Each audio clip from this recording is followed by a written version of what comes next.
নমস্কার বন্ধুরা, সবরই রকমারিতে আপনাদের সবাইকে স্বাগত।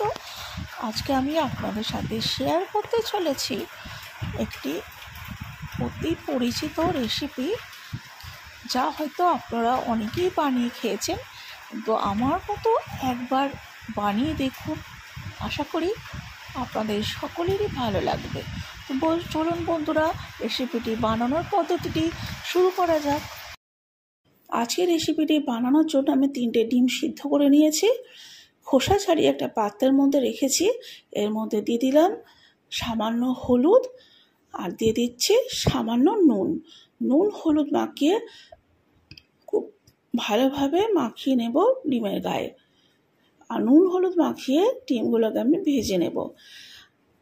সিদ্ধ করে নেওয়ার পর আমি একটু চিড়ে নিয়েছিলাম ছুরি দিয়ে। আর এদিকে নিয়েছি একটা পেঁয়াজ, 2 কোয়া রসুন, কাঁচা লঙ্কা, 1 টুকরো আদা, হাফ চামচ নুন আর হাফ চামচ চিনি। আর আদা, রসুন, কাঁচা লঙ্কা, পেঁয়াজ আমি একসাথে পেস্ট করে রেখেছি। আর নিয়েছি 4 রকম মশলা: ম্যাগি মশলা, হলুদ গুঁড়ো, কাশ্মীরি লঙ্কার গুঁড়ো আর গরম মশলা। একটা বাটিতে সামান্য জল নিয়েছি। এর মধ্যে আমি দিয়ে দিলাম সমস্ত মশলা। ভালোভাবে মিক্সড করে আমি 10 মিনিটের মতো মশলাটাকে ভিজিয়ে রেখে দেবো। বন্ধুরা, বাটা মশলা বা এরকম জলে ভিজিয়ে রেখে মশলা ব্যবহার করলে রান্নার স্বাদ অনেক বেশি বেড়ে যায়। তো কড়াই তেল দিয়ে আমি গরম করে নিয়েছি, আর কড়ার গায়ে খুন্তি দিয়ে ভালো করে তেলটাকে মাখিয়ে নিয়েছি। এবার হলুদ নুন মাখিয়ে রাখা ডিমগুলো তেলের মধ্যে ছেড়ে আমি ভালো করে একটু 2 পিঠ লালচে করে ভেজে নিয়েছি। আর তেলটা কড়ার গায়ে মাখিয়ে নিলে ডিমটা কিন্তু কড়ার গায়ে জড়িয়ে যাবে না বা আটকে যাবে না, তাহলে ডিমটা ছাল ছেড়িয়ে বিচ্ছিরি হয়ে যাওয়ার সম্ভাবনা কম থাকবে। এবার তেলের মধ্যে একটা কাঁচা লঙ্কা দিয়ে দিলাম আর পেঁয়াজের পেস্টটাকে অ্যাড করে দিয়ে খুব ভালোভাবে আমি একটু কষিয়ে নেব। যতক্ষণ না পেঁয়াজটা একটু লালচে ভাব আসে আর আদা রসুনের কাঁচা গন্ধটা চলে যায়, ততক্ষণ একটু কষাতে দিলাম। আর ততক্ষণ এদিকে আমি দুধ জাল দিয়ে রেখেছিলাম। এখানে ফুল ক্রিম দুধ আমি ব্যবহার করেছি। দুধ জাল দিয়ে ঠান্ডা করে নিয়েছি। এর মধ্যে যে সরটা পড়েছে সেই সরটাকে আমি তুলে একটা বাটিতে আলাদা করে নিয়ে নেব।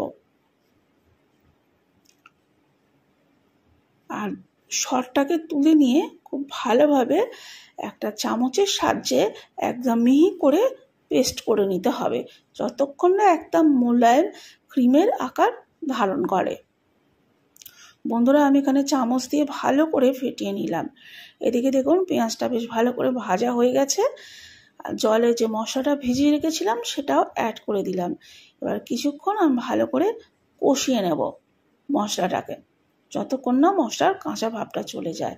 এর মধ্যে দিয়ে দিলাম হাফ চামচ মতো নুন আর হাফ চামচ চিনি এই রান্নায় ব্যবহার করলে স্বাদের বেশ সুন্দর একটা ব্যালেন্স থাকবে। তো অবশ্যই এটা অপশনাল, আপনারা না চাইলে এটা নাও ব্যবহার করতে পারেন। এবার মশলাটা ভালো করে ভাজা হয়ে গেছে, এর থেকে একটু তেল ছাড়তে আরম্ভ করে দিয়েছে। এই সময় আমি দিয়ে দিলাম হাফ গ্লাসের মতো জল। যেহেতু আমি খুব বেশি ঝোল বা গ্রেভি রাখবো না, একটু গামাখা অবস্থাতেই রাখবো, সেই জন্য খুব বেশি জল ব্যবহার করলাম না। ঝোলটা ফুটে উঠলে এর মধ্যে ভেজে রাখা ডিমটা অ্যাড করে 2 মিনিটের মতো একটু ফুটিয়ে নেব। বন্ধুরা, 2 মিনিট বাদে দেখুন ঝোলটা অনেকটা কমে এসেছে আর রান্নাটা অলমোস্ট হয়ে গেছে। আমি এর মধ্যে ফেটিয়ে রাখা ক্রিমটা অ্যাড করে দিলাম। সমস্ত উপকরণগুলোকে একবার হালকা হাতে নাড়াচাড়া করে মিশিয়ে নিতে হবে। আজকের রেসিপিটি একেবারে কমপ্লিট হয়ে গেছে। তো বন্ধুরা, দেখতে পেলেন যে কত সহজে অল্প উপকরণ ব্যবহার করে এত সুন্দর সুস্বাদু একটা রেসিপি আপনারা বাড়িতেই বানিয়ে নিতে পারবেন। রুটি, ভাত, পরোটা, পোলাও সমস্ত কিছুর সাথেই একেবারে পারফেক্ট। তা ঠান্ডা হয়ে যাবার পর একটা পাত্রে আমি সার্ভ করে দিচ্ছি। আশা করি বন্ধুরা আজকের এই রেসিপিটি আপনাদের ভালো লেগেছে। যদি ভালো লেগে থাকে তাহলে একটা লাইক দেবেন আর কমেন্ট করে আপনাদের মতামত জানাতে ভুলবেন না। আর নতুন দর্শক বন্ধুদের কাছে অনুরোধ রইল, আমার চ্যানেলটিকে সাবস্ক্রাইব করে আমার পাশে থাকবেন, সাথে থাকবেন।